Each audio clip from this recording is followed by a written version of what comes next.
Philippe de Normandie, vous êtes directeur général du groupe Korian.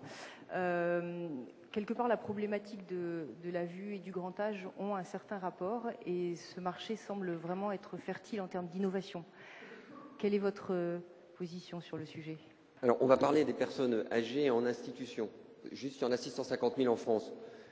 C'est intéressant d'en parler parce que, par rapport à tout ce qu'on s'est dit, on a une population pour laquelle on est encore extrêmement surpris d'une vraie difficulté d'un bon accompagnement des troubles visuels comme les troubles auditifs. Je vous donne un chiffre. Sur 5000 personnes étudiées, 48 personnes avaient des troubles de la réfraction qui n'étaient pas corrigés, alors qu'on peut faire des choses simples. On considère qu'à partir du moment où on vieillit, il y a un stade, c'est normal de perdre la vue, c'est normal de perdre de l'audition, c'est normal de perdre un certain nombre de choses.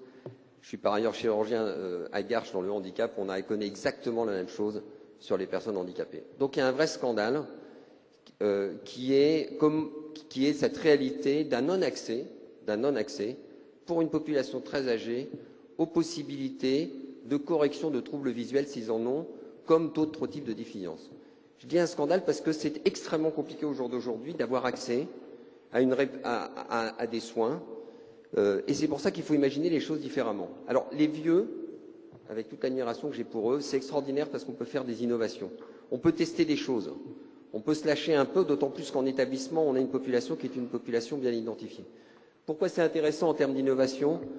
Sur plusieurs choses. D'abord parce qu'on peut peut-être imaginer des systèmes un peu nouveaux en ce qui concerne le repérage des troubles visuels. On parle beaucoup de faire du repérage dans la vraie vie. Dans la vraie vie. C'est quoi la vraie vie qui permet de faire du repérage? Par exemple, on a des tests, on parlait des tablettes. Comment, quand quelqu'un commence à modifier l'utilisation de ces outils, on se dit, tiens, il a un trouble visuel. Et puis, innovation importante, du dépistage, c'est utiliser les délégations de tâches. Enfin, il vient d'y avoir une délégation de tâches avec les optométriciens. Je me gourre toujours un peu entre les opticiens. Voilà. Il y a une vraie révolution à faire. Nous, on fait ça avec des opticiens. Je sais que c'est un peu borderline. Si ce n'est que quand il y a un problème ophtalmo, ils nous disent il faut aller voir les ophtalmos et on a réglé beaucoup de choses. Et puis l'innovation, c'est également repenser, et vous l'avez évoqué, un certain nombre d'équipements. On a un problème majeur sur le problème de la luminosité. Il faut qu'on révolutionne le problème de la lumière dans nos établissements et on voit bien qu'on met des gens en situation d'échec, au même titre qu'on a besoin d'imaginer des aides techniques.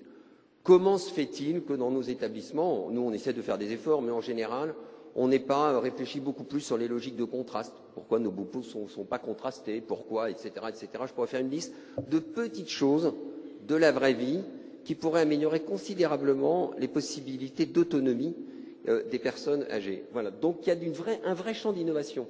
C'est pas la révolution. Les aides, j'ai été absolument admiratif de tout ce que j'ai entendu sur les nouvelles technologies. Certes, il y a la technologie qui va bouger des lignes, mais il ne faudrait pas qu'on oublie qu'on peut peut-être commencer également en faisant des choses simples. Je vous rappelle 650 000 personnes. Et puis un dernier domaine d'innovation, c'est qu'on se rend compte qu'on est dans un certain constat d'échec sur les capacités de modifier, entre guillemets, collectivement les comportements de l'ensemble des professionnels. Nos dispositifs de formation ne marchent pas bien. On a beaucoup travaillé avec la FISAF, avec la Sofres, qu'on essaie d'imaginer des choses nouvelles. On voit bien qu'on a un vrai écueil pour arriver à faire prendre conscience au personnel de la situation d'une personne qui ne va pas bien dans un établissement et en plus quand elle est vieille et qu'elle a d'autres déficiences associées. Alors il y a des expériences très intéressantes à l'Institut de la Vision de simulateurs. Il faut qu'on imagine des choses innovantes, là encore pour que ça devienne quelque chose de la vraie vie. Je prends un exemple tout bête.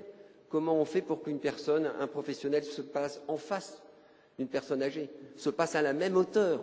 C'est comme le handicapé qui est en fauteuil, mettons-nous à la même hauteur, on n'est pas obligé de le regarder de haut. C'est un sujet absolument de comportement. Le comportement nécessite qu'on innove considérablement dans nos dispositifs pour accompagner ces changements de comportement. On voit bien qu'on est mis en échec au jour d'aujourd'hui par nos systèmes qui sont des systèmes classiques.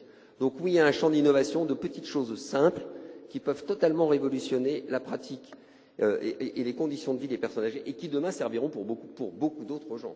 C'est l'intérêt des extrêmes. Les extrêmes apprennent beaucoup pour le milieu. On a vu le poids de la communauté digitale tout à l'heure avec certaines interventions. Donc, quelque part, la communauté présentielle et les nouveaux écosystèmes qui sont en train de bouger sont vraiment la force et la solution aux nouveaux problèmes qui sont en train d'émerger. Oui, le digital sûrement. Ce qu'il faut aussi juste, c'est qu'on arrive à se mettre d'accord sur des modèles médico-économiques. Nous, on croule sous les propositions d'industriels qui viennent nous voir avec des propositions incroyables. Il faut qu'on arrive à mettre un modèle. un modèle qui montre que cet investissement a une rentabilité. Et là encore, on a une chance inouïe dans le monde des EHPAD ou des USLD, c'est qu'on a malheureusement des gens qui vivent pas très longtemps. Mais ça veut dire qu'on peut avoir un impact extrêmement direct en termes d'amélioration de santé publique. Prenez un exemple, vous voyez mieux, vous tombez moins. On sait ce que coûte une chute chez une personne âgée. On sait que si on voit mieux, on participe mieux, et donc on sait qu'on améliore son girage. Ça veut dire qu'on est capable, en phase d'investissement précis, grâce éventuellement à des nouvelles technologies, on est capable de faire des vrais modèles médico-économiques qui montrent qu'on est capable d'avoir un investissement. Nous, on se bat beaucoup avec les tutelles et avec l'assurance maladie pour une logique du moite-moite. Je vous explique, c'est qu'à partir du moment où des dispositifs nouveaux permettent de faire des économies à la sécurité sociale, et on sait que c'est faisable parce qu'on est sur des périodes courtes, il faut qu'on tope avec l'administration pour qu'elle garde 50% des économies et qu'elle nous en file 50% pour pouvoir financer tous ces accès à ces nouvelles technologies. Tant qu'on n'aura pas montré des modèles médico-économiques, des gestionnaires comme le nôtre, Corian, c'est 600 établissements, on est le premier opérateur en Europe, on n'arrivera pas à pouvoir intégrer dans notre vie quotidienne et dans notre business le développement réel de ces nouvelles technologies et donc de pouvoir toper avec des industriels pour qu'on soit un véritable marché pour vous. On va vous laisser le mot de la fin. Le mot de ma fin, moi j'ai un mot qui me régale, c'est qu'on est dans l'usage, dans l'usage, dans l'usage, et je suis extrêmement intéressé par toutes ces systèmes de lumière. C'est une vraie aventure. Utilisons les personnes âgées comme un lieu extraordinaire qui nous permet de bouger des lignes. Et en bougeant des lignes, on arrive, c'est intéressant pour tout le monde. Ça a été le sujet des handicapés, c'est la même chose pour les personnes âgées. Je vous remercie.